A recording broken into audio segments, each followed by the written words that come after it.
In this lesson, we explore VRRT, even though we have used it several times in this course, but it's time to dig a bit deeper.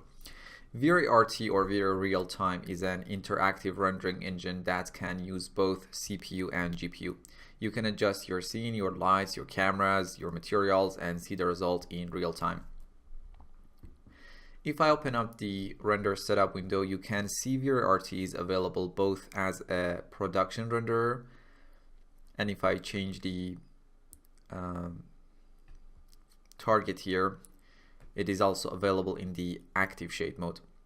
And you probably are going to use VRRT in the active shade mode most of the time. So let's make sure the target is set to active shade and the render is set to VRRT. And now we get a VRRT tab where we can determine how VRRT is going to handle the interactive rendering. The first thing you'll probably notice is we don't have as much parameters as when we were using VRAD or VREDU in the production rendering mode. For those parameters that are not available, VRRT is gonna get them from the production renderer. And if you change the target to the production rendering mode and set the renderer to VRRT, now in the VRRT tab, you have a lot more tabs and settings that are similar to the VRAD or EDU. But in this case, if you try to render your scene in the production mode, you wouldn't have any interactivity and real-time rendering using VRRT. It's just going to be a production render that will stop when the time limit or maximum samples per pixel has reached, and you might want to use VRRT as your production render, for its GPU capabilities, for example. But for now, let's set the renderer in the production rendering mode to VREDU or add, change the target to active shade mode, and make sure the render is VRRT. Now we can start the render and see all the adjustments that we make in the scene in real time. So let's start the render. Select the main light, which is VRLight 001, and maybe change its multiplier to 30, or use a lower temperature like 4500 for its color. Maybe we can adjust the camera view a bit.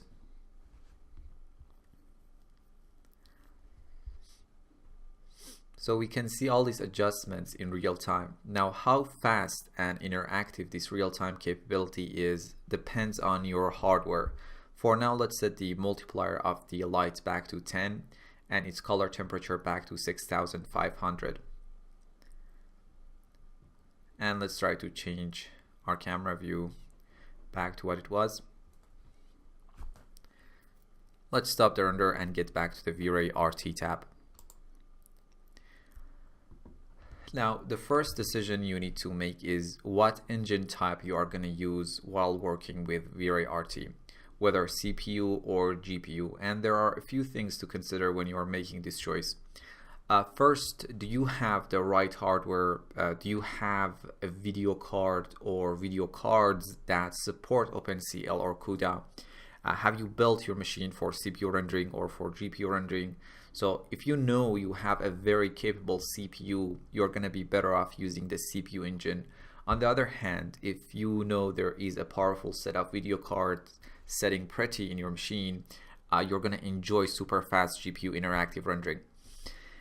Generally speaking, when set to CPU, you are going to get a slower render, but because the video card is not engaged in rendering, you're going to have a responding user interface. But if you decide to go on the GPU route, the render itself is going to be very fast, but you are probably going to get a sluggish user interface, which can be a real nightmare. And another important thing is the CPU engine is gonna give you a more complete set of features, while GPU rendering still has more limitations. So when the engine type is set to CPU, the CPU engine is gonna render your scene and you don't need any special GPU. We can set it to OpenCL, which in this case a GPU engine based on OpenCL is used. The engine uses graphic cards that support OpenCL and can be very fast depending on the hardware that you have. We have CUDA, which is a GPU engine based on the NVIDIA CUDA platform. This engine uses NVIDIA graphic cards that support CUDA and is the recommended engine for NVIDIA GPUs. The machine I'm using for recording this tutorial needs a serious upgrade, but it runs an NVIDIA GPU, so I can set the engine type to CUDA, and if I start the render,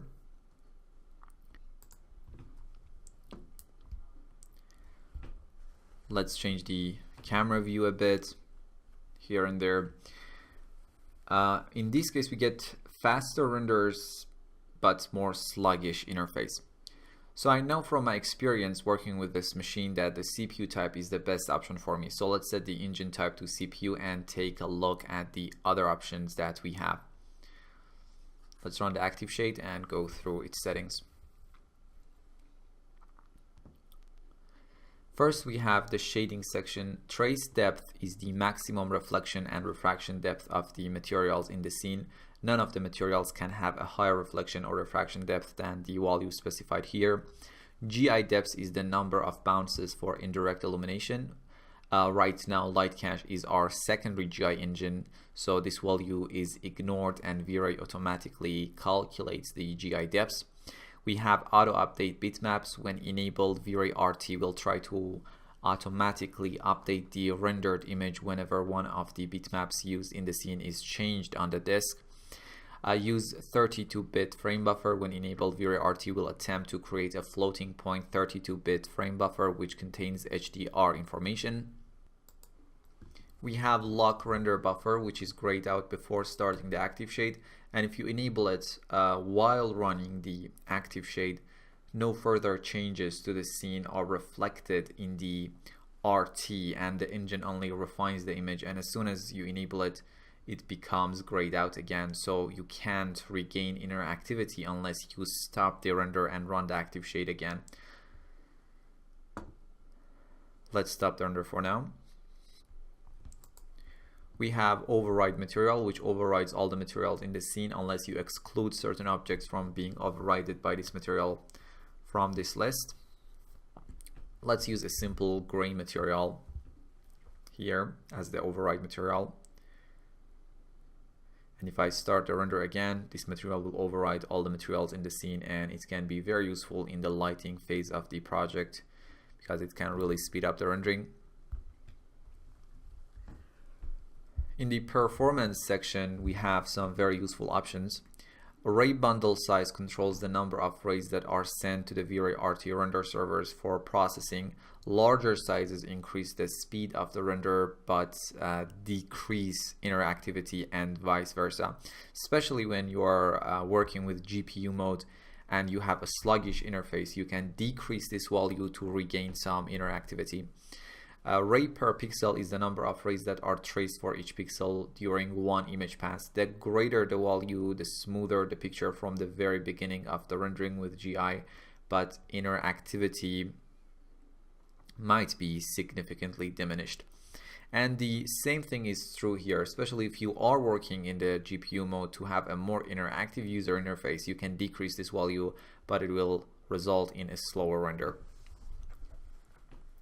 We have progressive RPP. When enabled, V-Ray RT starts rendering the image with a lower rays per pixel value and then progressively increases it. This speeds up the initial preview of the image.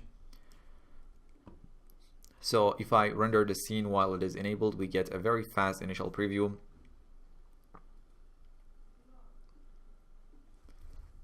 But if I disable it and start the render, the initial preview is going to be slower.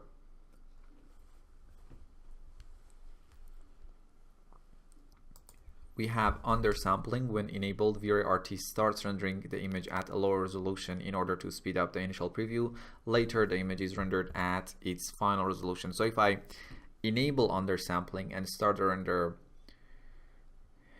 you can see we get an immediate feedback, but in a lower resolution.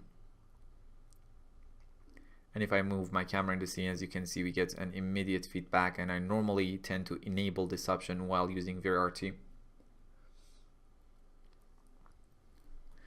We have show statistics, and if I enable it, we get some useful information on the upper right corner of the frame buffer, like V-Ray RT version, the number of calculated camera paths, and time elapsed since the current image started rendering. Let me disable it for now. In the next section, we have some rendering options. Max time is the maximum time for refining the image. Right now it's set to 0, so it refines the image until the noise threshold has reached. We have maximum paths per pixel, which specifies the maximum samples per pixel for refining the image.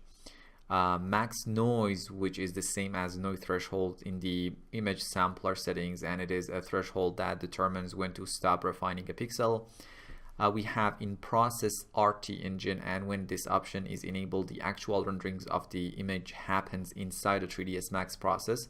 This speeds up the initial scene translation phase and basically it improves the interactivity of active shade rendering. When disabled, a separate V-Ray standalone render server is launched in DR mode to perform the actual rendering. We have distributed rendering for V-Ray RT. You can enable it and use the render servers button to define the machines that will be used in the process. We talked about the engine section, and when set to CPU, all the other options are grayed out as they are GPU related. So let's change the engine type to CUDA for now. We have coherent tracing, and when enabled, V-Ray RT will attempt to spawn secondary rays like GI reflection in similar directions in order to improve rendering speed on certain GPUs. We have GPU textures drop down. When set to resize textures for GPU, high resolution textures in the scene will be resized to a smaller resolution in order to optimize memory usage, and this parameter is only obviously available when type is set to OpenCL or CUDA, basically when GPU rendering is enabled. We have GPU texture size. When resized textures for GPU is enabled, this value specifies the resolution to which the textures will be resized, and we have the texture format that can be 816 or 32-bit. Let me set the engine back to CPU. In the geometry section, we can enable or disable certain types of geometries from showing up in the V-Ray RT. We have V-Ray proxy objects, and when enabled, the proxy objects will be rendered by V-Ray RT. But in the GPU mode, the proxies are not going to save their purpose of saving memory. They're going to be rendered as normal objects, and we're going to be discussing V-Ray proxy in our next section, definitely. And we can enable or disable the rendering of XREF scenes and containers, particle systems, displacement mapping, and motion blur. Even though when RT used as a production render, motion blur parameter here wouldn't affect anything, and the scene options will be used instead.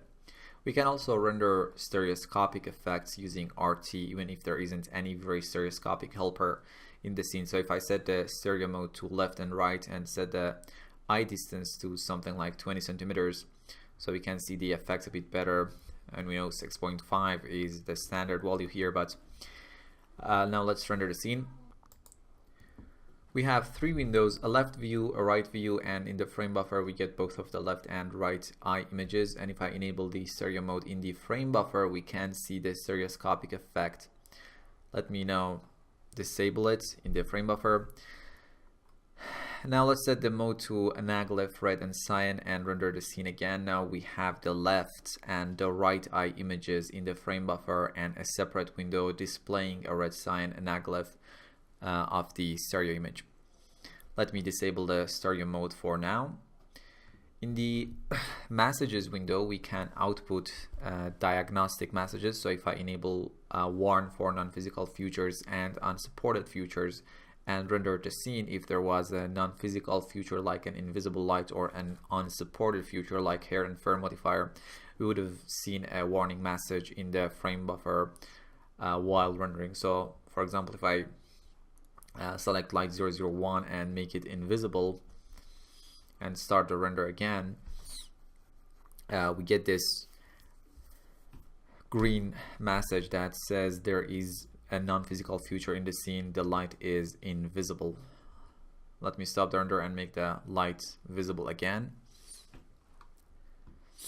And we have this message delay. When we start RT, we get some informative messages in white color in the frame buffer about the current stage of RT, and message delay is the number of seconds that information messages and warnings stay on the screen. You can set it to 0 to disable information messages completely.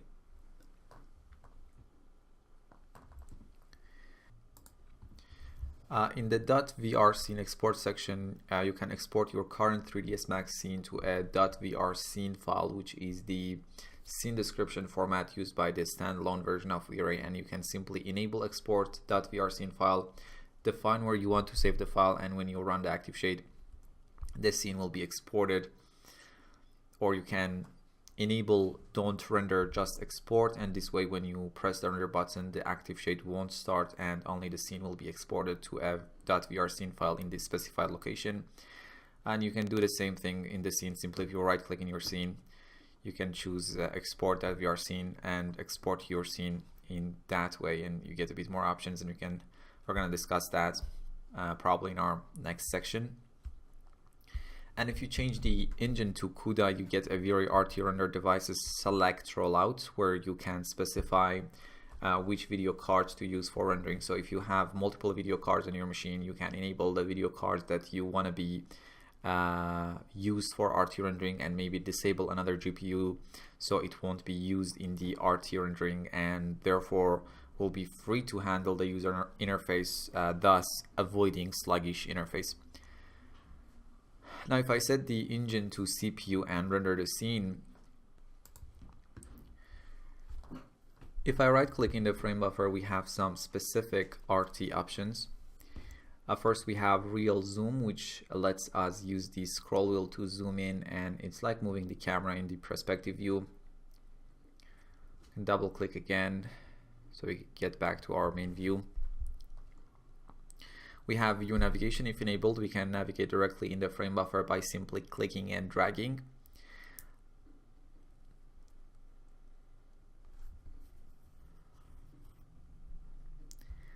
Pause lets us to pause the render and resume it whenever we want. And we can reinitialize the render using the last option. Perfect. So in this lesson, we'll learn about V-Ray RT, and I will see you in the next lesson, which is probably going to be about render elements. So see you there.